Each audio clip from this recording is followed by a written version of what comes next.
Hello everyone, welcome again to my English teaching channel Daffodil English Academy.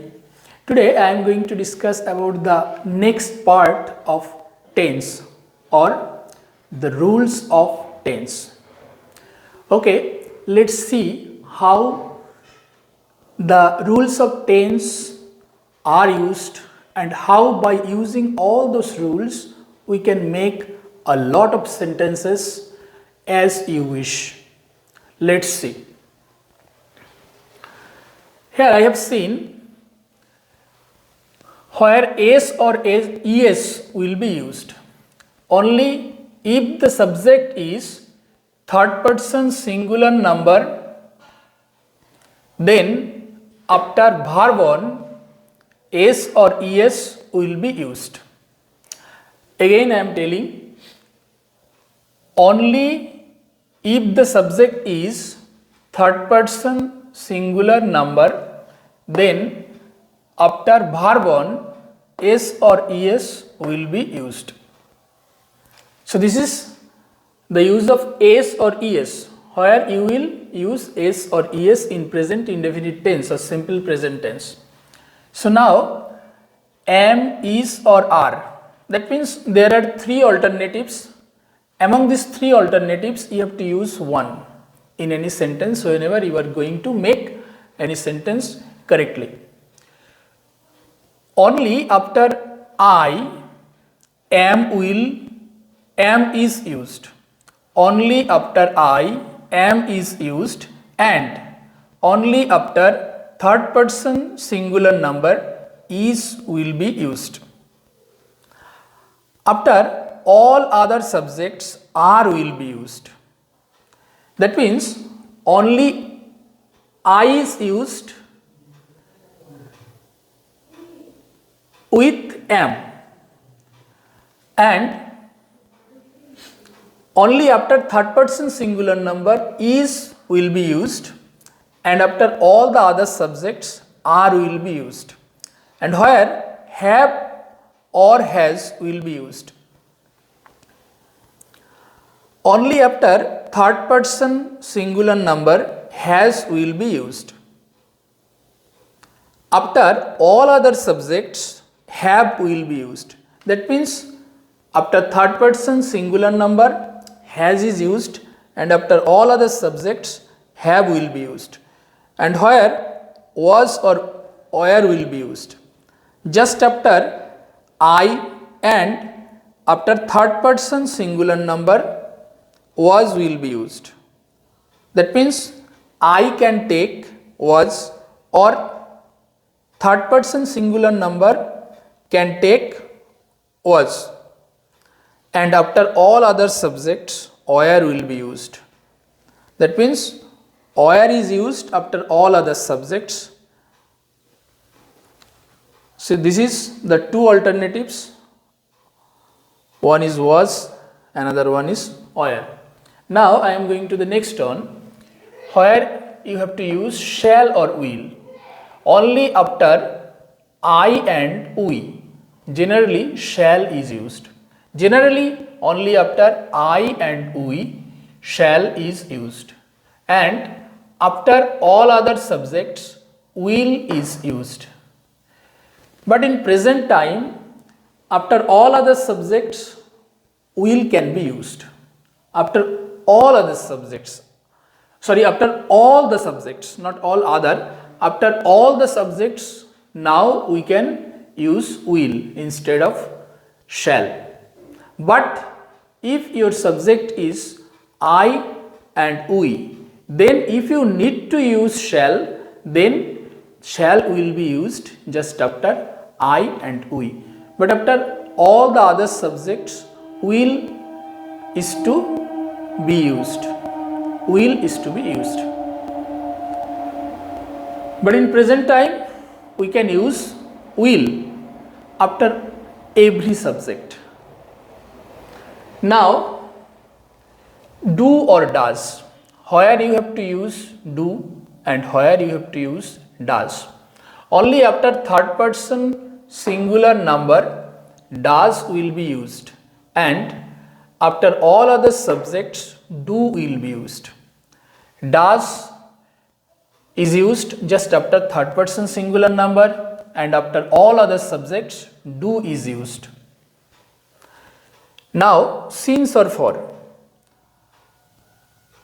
Before any certain point of time, since will be used, and before a period of time, for will be used.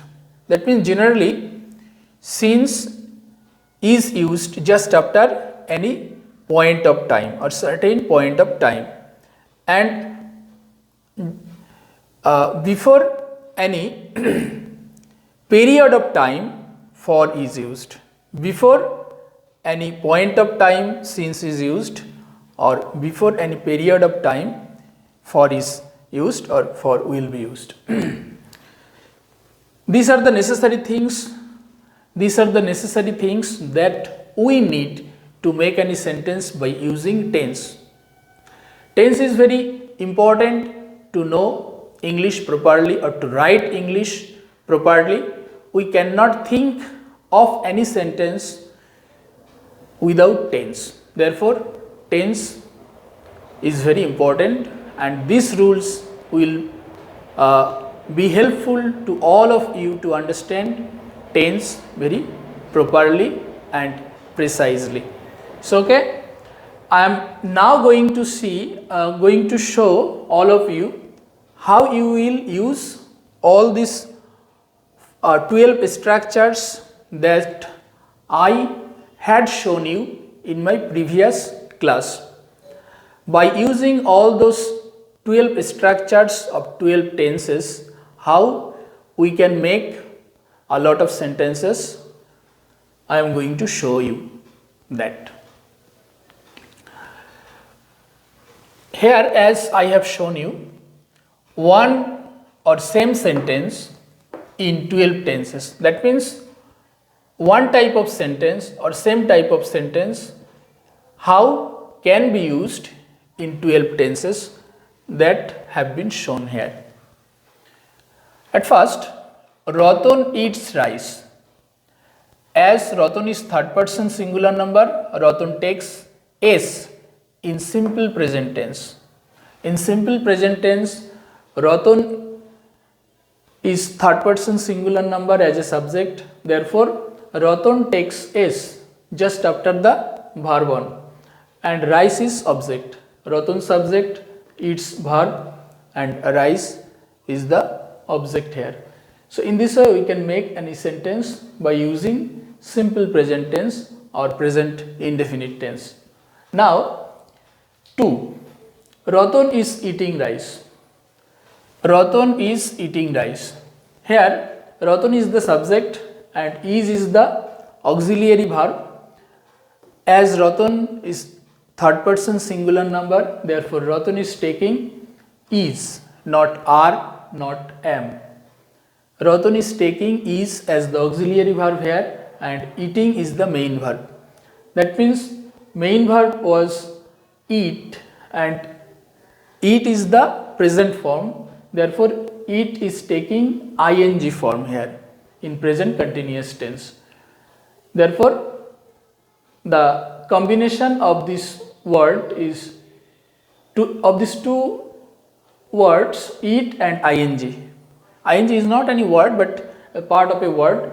Eat is a word and ing, these two parts are connected to make eating. Ratan is eating rice. Eating is the main verb and is the auxiliary verb here. Rice is the object. Therefore, Ratan subject, is eating verb, and rice object. So, this is the structure of present continuous tense. Is eating is the structure of present continuous tense. At first, we have to use a subject in every sentence, and then verb, then object if there is any object, then extended part or remaining part of the sentence, and at last a full stop will be used. This is the general structure of any sentence. This is the general structure of any sentence. So all the 12 tenses are going through this simple structure. At first subject, then verb, then object, and then extended part or remaining part of the sentence. And at last a full stop will be used as a punctuation. So as I have shown you, only verb is given more importance, but all the structures of the 12 sentences will be the same. That means at first subject, then verb, then object, if any object, if there is any object, and then remaining part of the sentence, and at last a full stop will be used. So all the sentences are maintaining this same rule or same pattern of the sentence. Just verbs are changing to provide different tenses. To provide different tenses or to give different tenses, we are using only verb. The verbs are changing. Here, Ratan is the subject and has is the auxiliary verb and eaten is the main verb. Has is the auxiliary verb. It is used in present perfect tense, and between the two alternatives has or have. Here Ratan is the third person singular number as a subject, therefore Ratan is taking has as the auxiliary verb, and then the main verb will be in the past participle form. Therefore eaten is used here, and rice is the object. Has eaten verb, rice is the object. Has is the auxiliary verb, eaten is the main verb, rice is the object here. Ratan subject, has eaten main verb, and rice is the object. But here has is the auxiliary verb, eaten is the main verb. So this is the structure of present perfect tense. Ratan, in the question number 4 or number 4, Ratan has been eating rice for 1 hour. This is the structure of present perfect continuous tense. This is the structure of present perfect continuous tense. The structure is Ratan subject. Ratan is third person singular number, therefore Ratan is taking has, then been, then verb plus ing, because here our structure was have been or has been verb plus ing. Therefore Ratan is taking has been, not have been. Then eating as the main verb and it is taking ing form, and rice is the object, and then for 1 hour. 1 hour is the time, and this is period of time. This is a period of time. There are period of time. Therefore, just before this time, this period of time, for is used, not since. 1 hour, because this 1 hour is not certain, because we don't know who is 1 hour. Therefore, before 1 hour, for will be used, not since. Therefore, this is the structure of present perfect continuous tense. Next on, Ratan ate rice. This is the structure of simple past tense or past indefinite tense. This is the structure of past simple or simple past tense or past indefinite tense. At first subject Ratan, ate is the verb to or past form. Verb to or past form, and rice is the object. So this is the structure of simple past tense or past indefinite tense.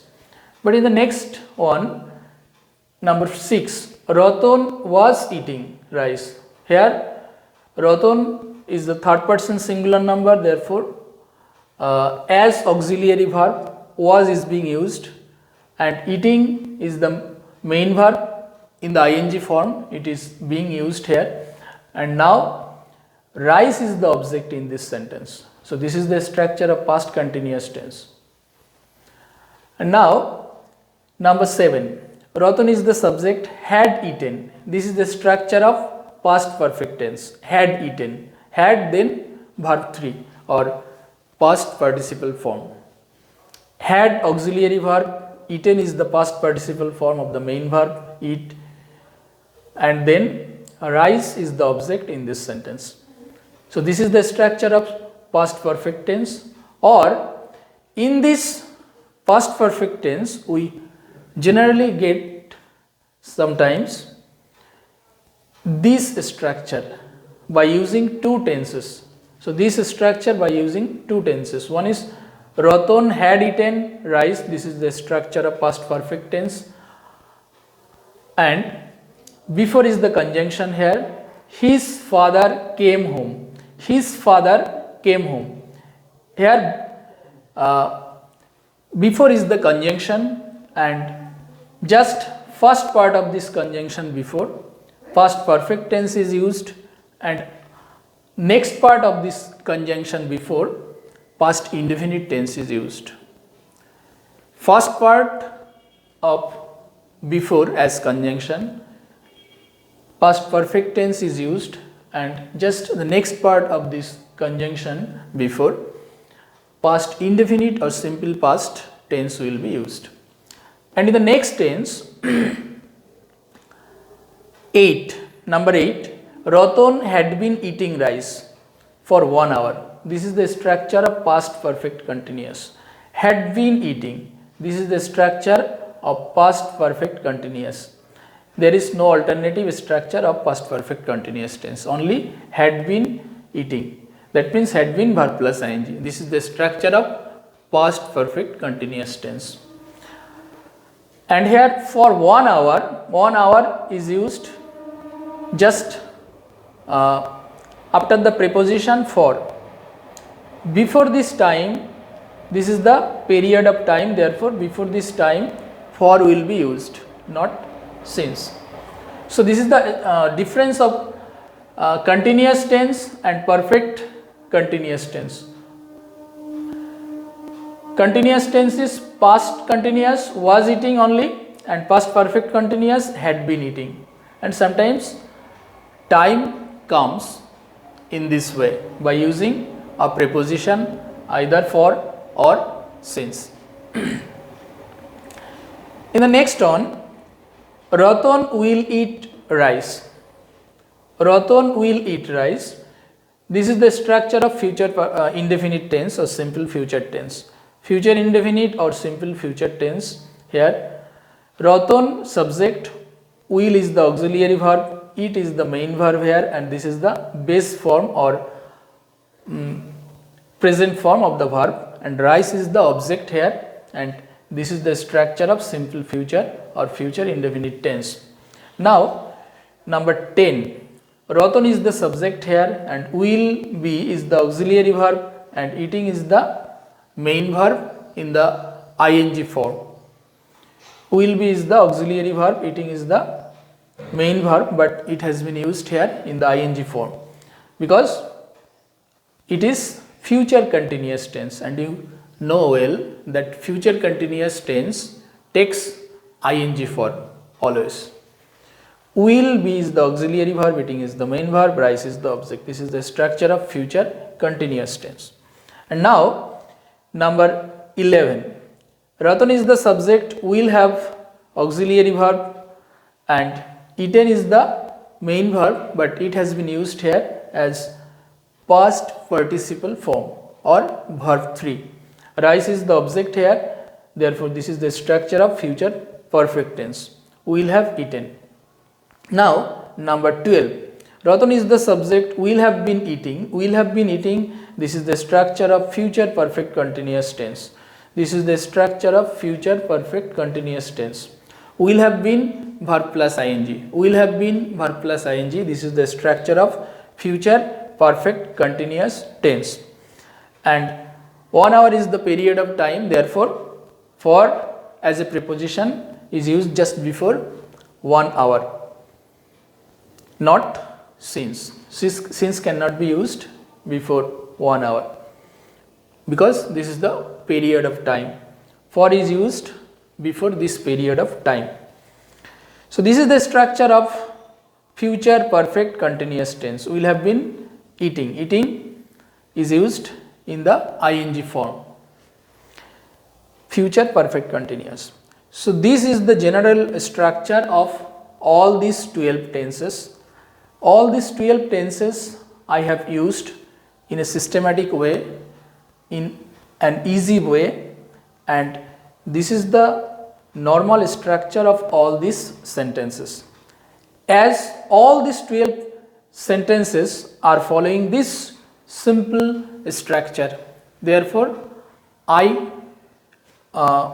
have shown you this simple structure one time, and this simple structure has been used in all these 12 tenses together, so that you can easily understand the structures of 12 tenses and how you have to use all these structures together, and how you can understand the separations of the tenses, 12 tenses together. So this is the process how you can understand tense very seriously, very easily. So if you think that it has been somewhat useful or somewhat benefited to you, then don't forget to subscribe my channel and share my video to your friends and relatives. So this is the end today, and I am going to meet you again with another new video. Up to then, bye.